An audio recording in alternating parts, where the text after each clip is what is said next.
शेतकरी मित्रांनो, जर यावर्षी आपली ई पीक पाहणी नोंदणी झाली नसेल तर त्या शेतकऱ्यांसाठी हा महत्त्वाचा व्हिडिओ आहे.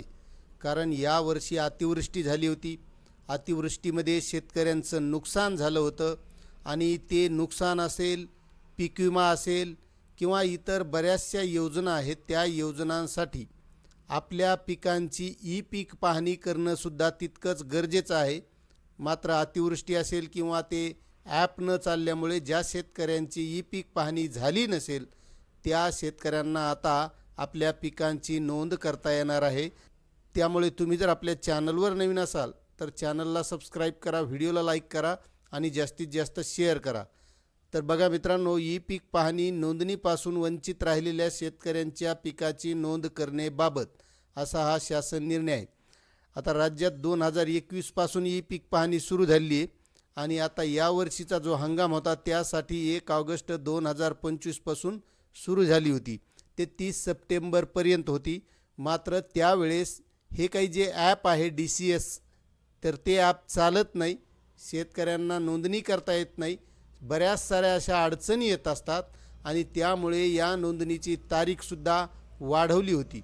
आणि त्यानंतर जे सहाय्यक असतात ते 1 ऑक्टोबर 2025 पासून त्यांच्या स्तरावरून ई पीक पाहणी नोंदणी करत असतात आणि त्यामध्ये यावर्षी नैसर्गिक आपत्ती या गोष्टी उद्भवल्या होत्या, त्यामुळे याचीसुद्धा वाढ देण्यात आली होती. ती 30 नोव्हेंबर 2025 पर्यंत देण्यात आली होती.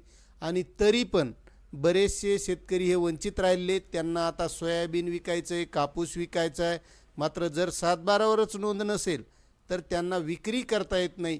म्हणून त्या शेतकऱ्यांसाठी ही नोंदणी करावी लागणार आहे. आता ती कशी करायची, तर त्यासाठी खरीप हंगाम 2025मध्ये ज्या शेतकऱ्यांची नोंदणी झालेली नाही तर त्यांच्यासाठी ऑफलाईन नोंदणी करता येणार आहे. त्याच्यासाठी समिती नेमलेली आहे.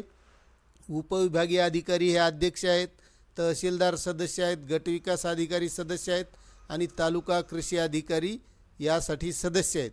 आता ही नोंदणी करायची म्हणजे आपल्याला एकतर तहसीलदारांना भेटावं लागणार किंवा तलाठ्यांना भेटावं लागणार, कारण तहसीलदार त्यांना तसे आदेश देतील. आणि त्याबाबतची जी काही नोंद आहे ती ऑफलाईन पद्धतीने आपल्याला आपल्या 7/12वर घेता येणार आहे. म्हणजे यापुढे आपल्याला मिळणारा पीक विमा असेल, आपली अतिवृष्टी अनुदान असेल किंवा रब्बीचा अनुदान असेल, जर हे मिळालं नसेल तर ही नोंद केल्याच्या नंतर आपल्याला ते मिळण्यास सुकर होईल.